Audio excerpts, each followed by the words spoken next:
stopped suddenly, his body tensing as if sensing something. Was it another step forward, or a sign that the past still haunted him? The wind whispered through the trees surrounding the ranch as the afternoon sun dipped low on the horizon. Ethan stood beside Valor in the paddock, his hand resting gently on the horse's neck. Each day had brought a small victory. Whether it was a hesitant nudge, a soft whinny, or the simple act of standing side by side. But even as their bond began to mend, Ethan knew they were far from where they once had been. That afternoon, Clara approached with a suggestion that made Ethan pause. "We should try taking him out of the paddock," she said, leaning on the fence. "He's gotten used to your presence here, but the real test is how he handles the open trail." Ethan frowned, glancing at Valor. "He hasn't been outside this paddock in years. What if it's too much for him?" Clara smiled faintly. "It might be, but it's also the only way he'll move forward. You know him better than anyone. If anyone can guide him, it's you." Later that day, Ethan clipped the lead rope to Valor's halter, speaking softly as he guided the horse toward the open gate. "It's just us, boy," he murmured, like it always was. Valor's ears flicked, his nostrils flaring as he hesitated at the gate. Ethan stopped, giving him time to adjust. "You're safe," Ethan said, his voice steady. "I've got you." After a long moment, Valor took a tentative step forward.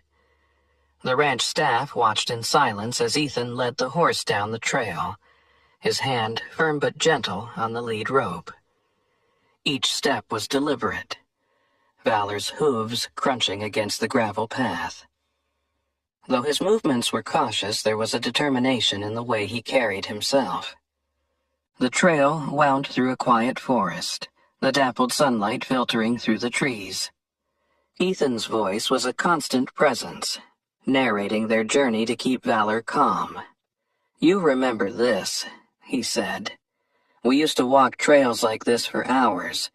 You'd always stop to nibble at the bushes, and I'd have to pull you back on track." Valor's ears flicked forward at the sound of Ethan's chuckle, a faint glimmer of recognition breaking through the cloud of his blindness. They continued down the path, the rhythmic sound of their steps creating a soothing cadence. But as they reached a bend in the trail, something unexpected happened. A loud rustling in the underbrush startled Valor, and he reared slightly, his body tensing with fear. Ethan reacted instantly, moving closer to the horse and gripping the lead rope firmly. "It's okay, boy," Ethan said, his voice steady despite the surge of adrenaline. "It's just the wind, you're safe." Valor's breathing was heavy, his body trembling as he processed the sudden noise. Ethan stood his ground, his presence a steady anchor. Slowly, the horse began to relax, lowering his head and taking a tentative step forward. Ethan exhaled, his own tension easing.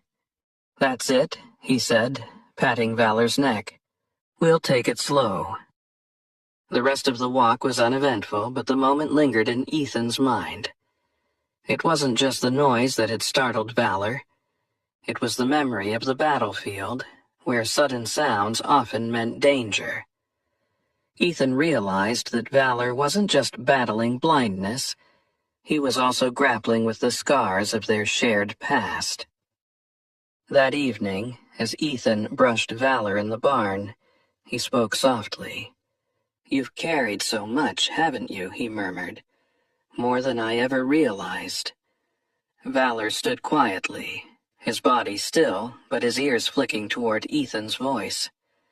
The bond they had forged on the battlefield was beginning to resurface, piece by piece. The next morning, Clara met Ethan by the barn, her expression thoughtful. "How was the trail?"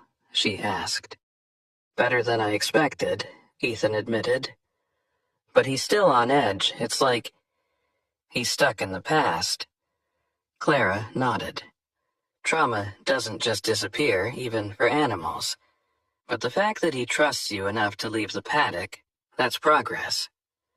Ethan smiled faintly, glancing toward Valor's stall. Yeah, it is.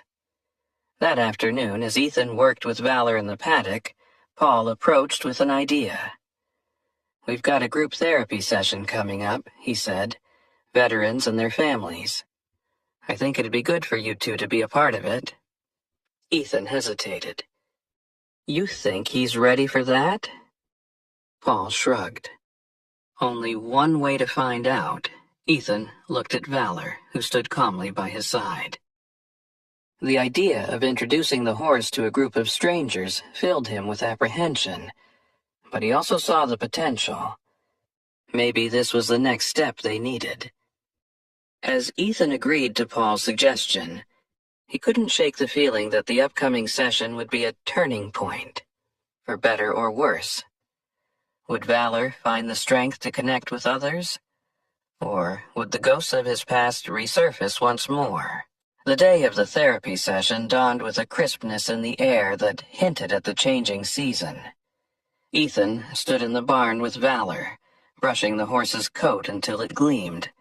Despite his calm exterior, Ethan's thoughts swirled with apprehension. Would Valor be able to handle the presence of others? Could this session help them move forward, or set them back? Clara entered, holding a clipboard and offering a reassuring smile. You two ready? She asked. Ethan nodded, though his grip on the brush tightened. As ready as we'll ever be. The session was held in a large open field, bordered by towering oak trees. A circle of chairs had been arranged, each one soon occupied by a veteran or a family member. The group was a mix of young and old, men and women, all carrying their own invisible burdens. Nearby, a few other therapy horses waited patiently, their handlers keeping them calm. As Ethan led Valor into the field, all eyes turned toward them. The murmurs of curiosity were impossible to ignore. That's the warhorse, someone whispered, the one that went blind. Ethan's heart raced, but he focused on Valor, speaking softly as he guided him into the circle. Easy, boy, he murmured. We're just here to listen. The session began with introductions, each participant sharing a piece of their story. Ethan listened intently, his hand resting on Valor's neck. A young man named Lucas spoke of sleepless nights and the crushing weight of guilt. An older woman, her voice trembling, described the loss of her son and the silence that followed. When it was Ethan's turn, he hesitated, his gaze falling to the ground. This is Valor, he began, his voice steady but low. We served together in some of the toughest conditions I've ever known. He saved my life more times than I can count. Ethan paused, his hand tightening on the lead rope. But when the war ended, we were separated. He was sent here, and I tried to move on. But he's not just a horse. He's a part of me. And I'm here because I owe him everything. The circle was silent for a moment, the weight of Ethan's words sinking in. Then the facilitator, a soft-spoken woman named Grace, gestured toward Valor. Would you like to let the group interact with him? She asked. Ethan hesitated, his mind flashing back to Valor's reaction to the trail walk. But then he looked at the horse who stood calm and steady by his side. Let's try, he said, his voice firm. One by one, the participants approached. Lucas was the first, his movements slow and cautious. He held out a hand and Valor sniffed it before allowing the young man to stroke his neck. Lucas's face softened, a small smile breaking through his hardened expression. Thank you, Lucas whispered, his voice barely audible.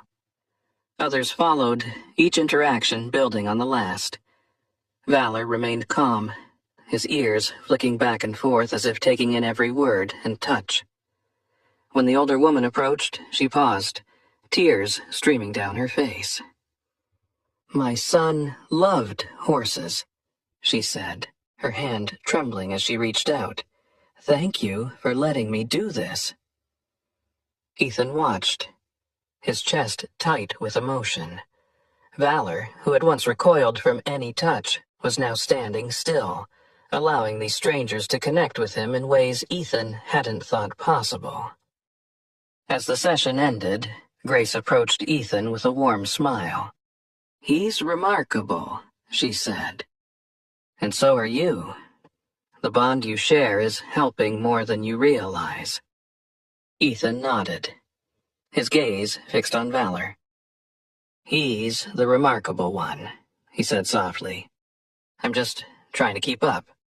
Later that evening, Ethan sat outside the barn, staring at the stars. Valor stood nearby, grazing quietly. Clara joined him, a cup of tea in her hands. "That went better than I expected," she said, breaking the silence. Ethan chuckled, shaking his head. "He never stops surprising me." Clara tilted her head, her expression thoughtful. "Do you think he remembers?" Ethan didn't answer right away. Instead, he glanced at Valor, who lifted his head and turned toward him as if sensing the unspoken question. "Maybe," Ethan said finally. "Or maybe it doesn't matter. What matters is that he's here now." As Ethan and Clara sat in silence, a car pulled up to the ranch, its headlights cutting through the darkness. Out stepped a man in uniform, holding an envelope that could change everything. What new challenge lay ahead for Ethan and Valor? The sound of the car door slamming echoed across the ranch, cutting through the quiet